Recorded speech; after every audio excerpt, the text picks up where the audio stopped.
आप सभी बहनों को मेरा नमस्कार। एक और जनपद से बड़ी अपडेट आ रही है केजीबीवी में भर्ती को लेकर के। बहनों के लिए एक बड़ी खुशखबरी, इस जनपद में भी जो है आदेश जारी कर दिया गया है और कस्तूरबा गांधी बालिका विद्यालयों में भर्ती के लिए आदेश जारी हो चुका है, जहां पर जो है अंशकालिक शिक्षिका, सहायक रसोइया, चपरासी, चौकीदार और साथ ही साथ 4 केजीबीवी जो उच्चीकृत है 9 से 12 में समदा आधारित स्वेच्छा से कर्मचारियों के पद हेतु भर्ती जारी कर दी गई है।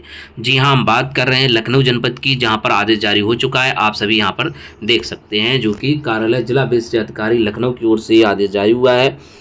तो किस प्रकार से आपको आवेदन करना है, आवेदन का फॉर्म कहां पर मिलेगा, सारी अपडेट आप सभी को इस वीडियो में दे दी जाएगी। साथ ही साथ आप चैनल का टेलीग्राम को भी ज्वाइन कर लीजिएगा, वहां पर आपको विभिन्न प्रकार की PDF मिलती रहेंगी। तो यहाँ पर आप देखें, जिलाधिकारी महोदय के अनुमोदन के अनुसार कक्षा 6 से 8 तक कस्तूरबा गांधी बालिका विद्यालयों में पूर्णकालिक शिक्षिका, अंशकालिक शिक्षिका, सहायक रसोइया, चपरासी व चौकीदार एवं उच्चीकृत 4 केजीबीवी छात्रावास कक्षा 9 से 12 समदा आधारित स्वेच्छा से रिक्त पद केयर टेकर, चपरासी, चौकीदार, मुख्य रसोइया, सहायक रसोइया रिक्त पदों पर नियत मानदेय पर नियुक्ति समदा आधारित हेतु नियमानुसार वर्णित अर्हताधारी अभ्यर्थियों से निर्धारित प्रारूप पर दिनांक 30/4/25 की शाम 5 बजे तक निर्धारित शर्तों एवं प्रारूप के अधीन आवेदन पत्र पंजीकृत डाक के माध्यम से आमंत्रित किए जाते हैं। पंजीकृत डाक के अतिरिक्त अन्य किसी माध्यम से प्राप्त आवेदन पत्रों में विचार नहीं किया जाएगा। रिक्त पदों का विवरण, आवेदन पत्र का प्रारूप एवं दिशा निर्देश जो है वेबसाइट पर उपलब्ध है। तो यहाँ पर आप अच्छे से समझ लीजिएगा, कक्षा 6 से 8 तक जो है कस्तूरबा गांधी विद्यालय भी चल रहे हैं और साथ ही साथ कुछ विद्यालयों को जिले में 9 से 12 तक के विद्यालय उच्चीकृत कहलाएंगे। तो उनमें जो है अलग प्रकार से भर्ती का रूल है और 6 से 8 तक में अलग भर्ती प्रकार का रूप है। तो यहाँ पर आप सबसे पहले 6 से 8 में आप देखें और यहाँ पर मानदेय में भी अंतर है। पूर्णकालिक शिक्षिका महिला विज्ञान वर्ग में 25 से 45 पदों की संख्या 1 अनारक्षित है। वो भी यहाँ पर प्रशेष स्नातक BSc तथा उच्च प्राथमिक स्तर की TET परीक्षा उत्तीर्ण होना अनिवार्य है, यानी कि उच्च प्राथमिक स्तर की TET हो चाहे CTET हो। प्रशिक्षण उपाधि के अंतर्गत NCT से मान्यता प्राप्त B.Ed तथा उसके समकक्ष LT का डिप्लोमा जो पहले चलता था, फिलहाल B.Ed अगर आपके पास है तब भी आप आवेदन कर सकते हैं। यहाँ पर साइंस में ZBC होना चाहिए। इसके बाद अब आप आगे देखें, पूर्णकालिक शिक्षिका महिला गणित में जो है BSc PCM के साथ होना चाहिए और उच्च प्राथमिक TET B.Ed या LT होना चाहिए। 24,200 मानदेय ही इसमें है।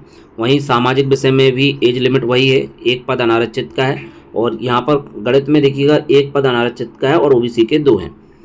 सामाजिक में पूर्णकालिक शिक्षिका का ही पद है, यहाँ पर 1 सीट है यहाँ पर।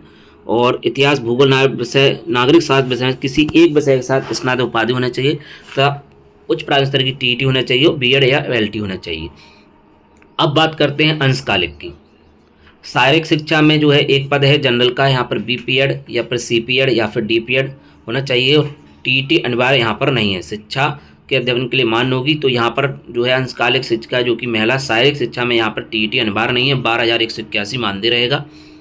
इसके बाद लेखाकार महिला में 1 पद है, वो भी OBC का है। यहाँ पर MS ऑफिस पर कार्य करने का ज्ञान स्नातक होना चाहिए। कॉमर्स में DOEC या समकक्ष संस्था से कंप्यूटर शिक्षा में O लेवल डिप्लोमा अथवा समकक्ष अन्य योग्यता वरीयता प्रदान की जाएगी। 13,673 मानदेय रहेगा।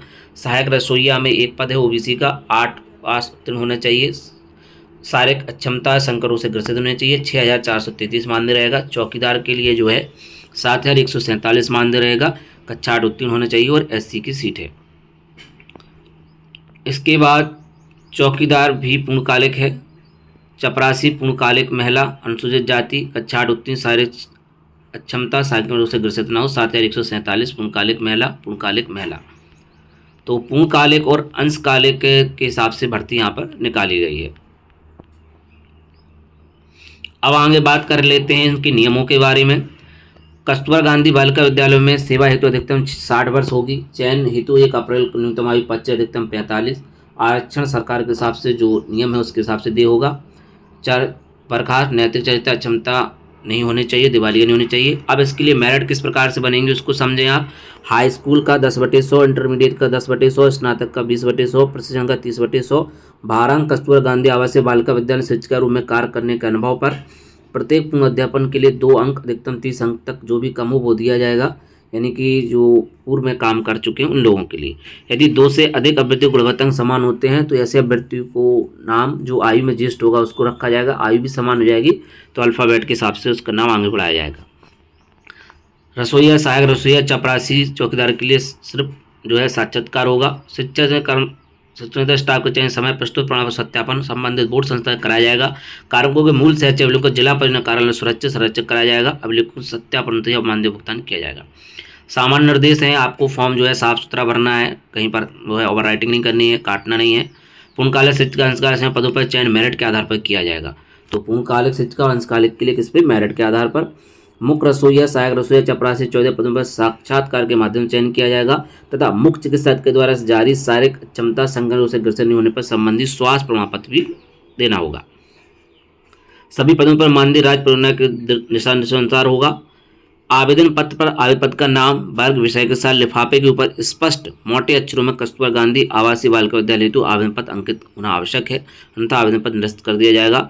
आवेदन पत्र के साथ साथ अंक पत्र, प्रमाण पत्रों, स्नातक में तीनों विषयों प्रमाण पत्र, छाया प्रति, शैक्षिक प्रशिक्षण, चरित्र प्रमाण पत्र, जन्म तिथि प्रमाण पत्र एवं जाति प्रमाण पत्र जो शिक्षण द्वारा प्रदत्त हो कि 100 प्रमाण पत्र संलग्न किए जाएं। साक्षात्कार काउंसलिंग समय समस्त उपरोक्त संबंधित मूल प्रमाण पत्र भी प्रस्तुत करना अनिवार्य होगा। वहीं आवेदन पत्र साथ स्वयं का पत्राचार का पता लिखा 3 लिफाफे लगाने हो जिसमें 45 के 3 टिकट लगेंगे। आवेदन पत्र निर्धारित प्रारूप पर ही मान्य होगा। 1 अप्रैल 25 को 25 और अधिकतम 45 होगी। किसी सेवा से बर्खास्त, अपराध दोष से दिवालिया होने पर यदि चयन उपरांत उक्त तथ्य प्रकाश में आता है तो बिना किसी नोटिस समझ समाप्त कर दी जाएगी। अस्पष्ट, अपूर्ण हस्ताक्षर न किए गए हों आवेदन पत्र निरस्त कर दिया जाएगा। अगर अस्पष्ट और अपूर्ण हस्ताक्षर होंगे तो आवेदन पत्र निरस्त कर दिया जाएगा। काउंसलिंग या सर्च के लिए कोई भत्ता नहीं होगा। सभी पदों पर महिला अभ्यर्थी पात्र होंगे। वहीं देखिएगा पूर्णकालिक और अंशकालिक में क्या अंतर है। पूर्णकालिक शिक्षिका हो, चाहे केयर टेकर हो, चौकीदार हो, मुख्य रसोईया हो, सहायक रसोईया, इन सभी को विद्यालय में रात्रि निवास करना होगा। वहीं 15वां पॉइंट इंपोर्टेंट है, केजीबीवी के ऐसी शिक्षिका जो शैक्षिक सत्र 2021 में नवीन समुदाय से वंचित रहेगा उन्हें प्रमाण प्रस्तुत करने पर नवीन चयन में आवेदन करने पर केजीबी की सेवा अवधि के प्रत्येक संपूर्ण शैक्षिक वर्ष के लिए 2% अतिरिक्त अंक भारण दिया जाएगा, किंतु अधिकतम 30% से अधिक नहीं दिया जाएगा। उक्त पद पर शैक्षिक सत्र 25-26 के लिए होगा। कार्य में व्यवहार ठीक पाए जाने पर समुदाय अवधि अगले शैक्षिक सत्र के लिए बढ़ाई जा सकती है। सेवाएं संतोषजनक न होने पर बिना किसी पूर्व नोटिस समुदाय भी समाप्त की जा सकती है। पदों की संख्या घट बढ़ सकती है। प्रत्येक पद के लिए अलग अलग आवेदन करना होगा और उसका उल्लेख भी करना होगा। इसके बाद भर्ती कभी भी निरस्त की जा सकती है। वहीं चयन के उपरांत 100 रुपये के स्टाम्प पर शासक का शपथ पत्र देना होगा कि माननीय उच्च न्यायालय, उच्चतम न्यायालय आयोजित याचिकाओं में माननीय न्यायालय द्वारा पारित आदेश उसे मान्य होगा तथा उसके द्वारा पद से हटाए जाने पर कोई दावा न्यायालय प्रस्तुत नहीं किया जाएगा। सभी चयनित शिक्षक सज्जन कर्मी 11 में 29 अनुबंध पर रखे जाएंगे। अनुबंध कार्य का होगा, इसके लिए उनके कार्य व्यवहार का वार्षिक मूल्यांकन किया जाएगा। संतोषजनक पाए जाने पर जिलाधिकारी के अनुमोदन के उपरांत उनकी समुदाय का निरीक्षण किया जाएगा। जिला विशिष्ट शिक्षा अधिकारी श्री राम प्रवेश जी की ओर से आदेश जारी किया गया है। तो यहाँ पर जो है विभिन्न पदों के लिए भर्ती निकाली गई है, तो आप सभी यहाँ पर देख सकते हैं। इसमें मानदेय 24,200 अधिकतम है। पूर्णकालिक शिक्षिका के लिए 24,200 है। अंशकालिक के लिए 12,181 है। लेखाकार को 13,673 है। बाकी सहायक रसोईया पूर्णकालिक महिला के लिए 6,433 है और चौकीदार के लिए 7,147 है। ऐसे ही जो है पूर्णकालिक महिला चपरासी के लिए 7,147 है। कक्षा 9 से 12 के लिए जो है भी जो है ये रहा है, जो कि आपने देख लिया है। यहाँ पर पदों की संख्या भी देख सकते हैं आप। ये जो है 9 से 12 के लिए है और वो 6 से 8 के लिए है। आवेदन की लास्ट डेट जो है 30/4/2025 को शाम के 5 बजे तक जो है पंजीकृत डाक के माध्यम से जो है आवेदन फॉर्म आपको भेजने होंगे। आपके कार्यालय जिला विशिष्ट अधिकारी लखनऊ में ही सबमिट होंगे 30/4/2025 की शाम 6 बजे तक। एक अच्छा मौका है जो कि बहनों के लिए अच्छी अपडेट है। कक्षा 6 से 8 और 9 से 12 में जो है विभिन्न पदों में भर्तियां निकाली गई हैं, जो कि आप आवेदन कर सकते हैं। मेरिट लिस्ट किस प्रकार से बनेगी वो भी आपने अच्छे से समझ लिया है। तो और भी अन्य पदों की अपडेट के लिए आप जुड़े रहें शिक्षा यूट्यूब चैनल पर, जहाँ पर आपको विभिन्न विभागों में से संबंधित भर्तियों की अपडेट मिलती रहेगी। तो मिलते हैं आप किसी नेक्स्ट वीडियो में। जय हिंद।